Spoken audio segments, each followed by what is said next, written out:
conference. Coach, will start us off with an opening statement. Please raise your hand for questions. Coach? Yeah, I mean, just disappointed, obviously. Coming here to play TCU for senior night, going out did not start the way you wanted to start. The defense did great, 3 and out. First punt, getting ready to get the ball, and we go and try to stop the ball from rolling, and it bounces off our knee, and they get a ball there. It cost us 7 points. And then now we're gun shy, catching punts, and we don't field 3 of them that go inside the 15, 10-yard line, and it just kills us. Turnovers tonight, we end up with 3 turnovers to their 1. Obviously, was the difference in the game. Proud of our defense. We put them in some bad situations tonight. As a very high-powered offense with some outstanding receivers, quarterback. I think they're 6th in the country in passing to hold them to 20 points. Outstanding job by our defense, and they gave us a chance. I think, again, great night by Corey. Man, he ran his butt off all year long. Did it again tonight. Finished, with another good game from him. I thought Sorsby played hard tonight as well. Probably, he ends up with 160 yards passing, but probably had 5 drops on the night, and that would have certainly helped a little bit of that. Ran hard as well. But again, I think, didn't score enough points. I mean, that's what it came down to with 13 points tonight. I mean, it got tough there in the second half with the snow and but I still think we were moving the ball pretty good, pretty effectively, and just didn't get it in the end zone enough. And but disappointed, But I think proud of these seniors. I really am. These guys that have done a great job, laid some great foundation here. Very resilient, never quit. Have been easy tonight again, just to lay it down. Didn't do it. Continue to fight. And that's the most thing I'm proud of with the seniors, and I really appreciate those guys. For 7 or 8 games, you guys were the number 1 field position team in the country. What went wrong over these last 4 to make it flip so drastically? Yeah, I mean, just it's one thing or another. It's tonight. It was trying to field a ball. It was trying, Then we don't catch the ball 3 times. They go inside the 5-yard line. The one punt he had in the first half was 55 yards, but it landed at 32, 34, somewhere in that range, and it went 55 because we didn't field it. I mean, so that's a huge piece of it. It's just going up and catching the punt. I think, or it's punting the ball where you're supposed to punt it. Think about the last, 3 or 4 games. Punting the ball where you're supposed to punt it. It's just really just doing your job, what you're supposed to do. That we did in the first probably 6 or 7 games. In the last 3 or 4, we did not. It all works when everybody's just supposed to do it when they do their job, and we just didn't do it, and therefore you lose the field position battle. And these games that are so freaking close, that come down to it, those are the extra yards that you need to get, obviously, to get you over the hump. Coach, that interception in the corner of the end zone really hurt. As far as momentum, what did you see on that play, and was that a play where Sorsby probably should have just thrown it away? Yeah, it's a play. We haven't run that play. We're bringing guys inside, trying to create some mesh and try to get out. Tony got grabbed on that play as he's headed out right there. That's who he's trying to throw it to. Yeah, it really obviously should have thrown it away. Just throw it out of the back of the end zone because you really just want to get points at that point. We did a good job to get down there. And didn't get him loose enough out there, so he threw it in the back corner, but the defender's running there. So we got to throw that out of the back of the end zone. And that, again, that's just, forcing the ball when you don't need to force it. In large part, most areas your team progressed from last season. Special teams wasn't one of them. What, I guess, needs to change the biggest? Yeah, I mean, we're going to assess that whole aspect of special teams. We've got to make sure we have the proper guys. I think, Max in practice has been a really good punter. Hopefully he'll be able to continue and do some great things at punting.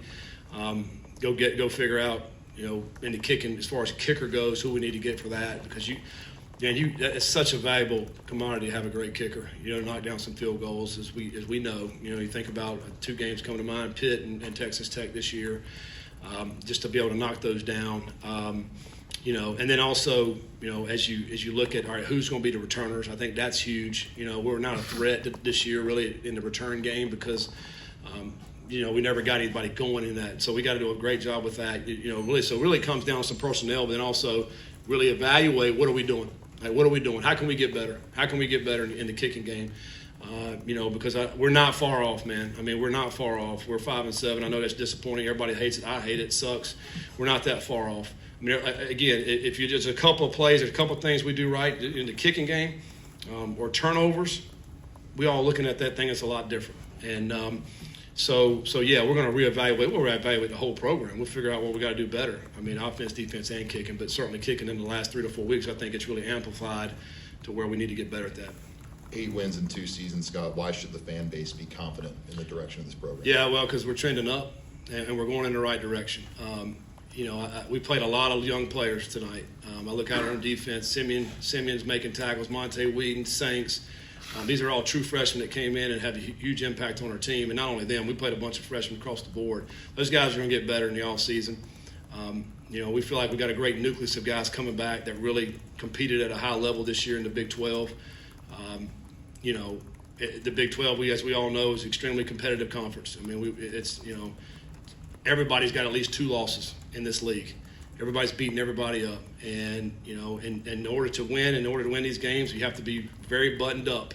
Meaning, the least amount of mistakes are teams that are going to win. The penalties, the turnovers, the kicking game. So we're not that far off. We'll get a few more pieces to the puzzle this offseason here in the next 3 to 4 weeks, because we all know signing date's Wednesday next week, and then the portal's going to open up, and it's going to be fast and crazy for about 3 weeks in December. And a lot of times in that effort right there can make or break how you're going to be next year. You're going to be very good. You're going to be average. And so we've already started on that. We feel good about the next 3 weeks. Scott, you mentioned special teams. What is next on your list of what you need to most be worried about as you head into the offseason? You still be worried about, like, what do you mean? What's like the next thing you're most focused on? Oh, well, it's number one. For the next month, it's acquiring talent. That's the most thing that we're focused on. It's like getting players in here that can come help us win. And we've got pretty much got our signing class ready to roll, which will again be next Wednesday, and then it starts for the portal. And we all know now this year we're not going to take as many in the portal as we did last year. I think last year we take 26 or 7 last year. This year we're probably going to be 12 to 14. So we're limited in that because we don't feel like we're in pretty good shape. We're filling some gaps. So there's another reason where I think we've developed some depth, and now these guys will help add to that. And so the next 3 to 4 weeks, that's all we're doing is recruiting every day, and trying to get some great talent in here. And then we'll be reassessing the whole program and all the things we got to do to make us better. You didn't throw as much in the first half, I think 25 yards. And then the snow comes, and then in the second half, you're throwing a lot in the snow. Were those plays just not there the first half? Well, I mean, I think a little bit was happening with the turnovers. You fumble with muff the things, so you don't get as many plays. I think they had more plays there early in the game, and then then we get a fumble, give the ball right back to them. I think we were trying to establish the run. We felt like if we can do that, keep their offense off the field, which was going to be our best defense. And try to stay on the sticks as well. So if you go to throw it and incomplete, well, now you're a long yardage situation again. And then in the second half, we knew we had to come back out, open it up a little bit more in the second half, which we did. And it was tough sledding out there. We had several drops. They did too.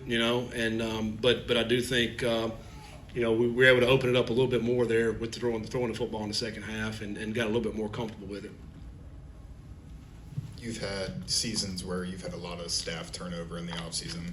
How confident are you that this staff and pool of assistants is the group that you need to get this program to where you want it to be? Yeah, I mean, I think we're headed in the right direction. I think these guys have done an outstanding job. I think this was one of the more connected teams we've ever been a part of. We love coming to work. We love being with these guys. I know that people want wins, and I do too. But I do think that is a great foundation to get wins. I think if you get the right people, they're going to keep giving you a chance to win games.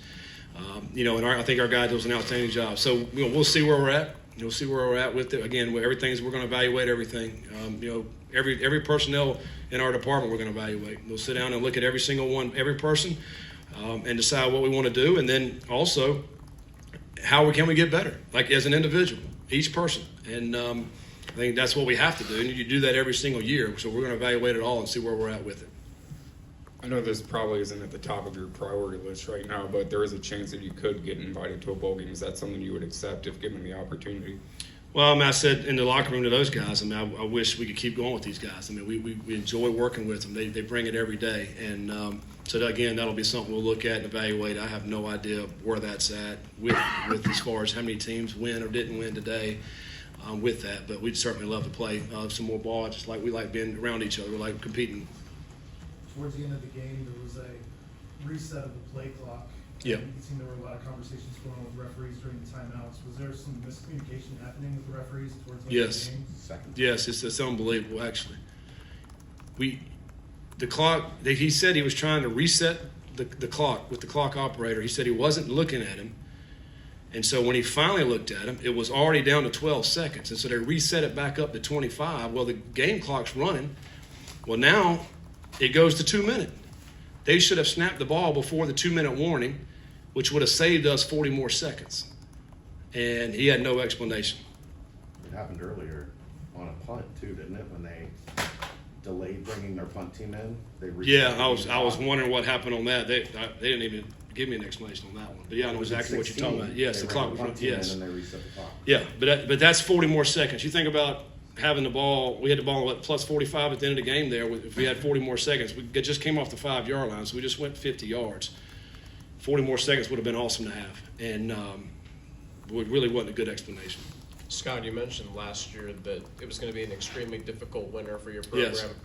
Going into this winter, what do you anticipated? I know you touched on earlier with what your priorities Yeah. are. What do you anticipated looking like in the winter before spring practice in March? Yeah, and so as we go and evaluate our whole program, looking at the ways and things that we need to get better at, in several games, it's errors. If we're having errors, how can we get those corrected? So when we go through our winter program this year, it will be difficult. It will be hard. I feel like we'll do a lot more football specific drills as well. The thing that as you look at winter programs, a lot of times you're trying to get stronger, you're trying to gain weight, you're trying to do all those things, but we're going to have to incorporate football aspect of what we're doing within the off season. Meaning, after a big workout, we're tired, we're hurting. Let's do some football stuff, obviously within the rules. And to see how mentally sharp we are, because that's where we got to get better, And I think as we evaluate that, we'll look at that. We got to look at spring practice. We got to look at how we're doing that. We got to look at how we're going to get better between now and we play our first game next year, and the way the calendar looks and the way the calendar falls, and are the roster limits going down to 105? Yeah, that's another thing. If you're looking, where guys have 118 or 120 guys, now you got 105. Well, you're gonna have to look. You got less people, so all these things will be evaluated and do the best thing we can do to help our team win. Scott, final question. You have guys that have eligibility left. One of those, Joe Royer. How important would it be to retain him? Yeah, obviously it'd be great for us to be able to retain Joe and get him back here. I mean, he's gonna look and see where he's at in the NFL and evaluate that. And he's certainly a guy who can get drafted and see where he wants to do. If he want to come back and continue to develop and get better and better, I feel like he's got a huge ceiling. He can get better and better.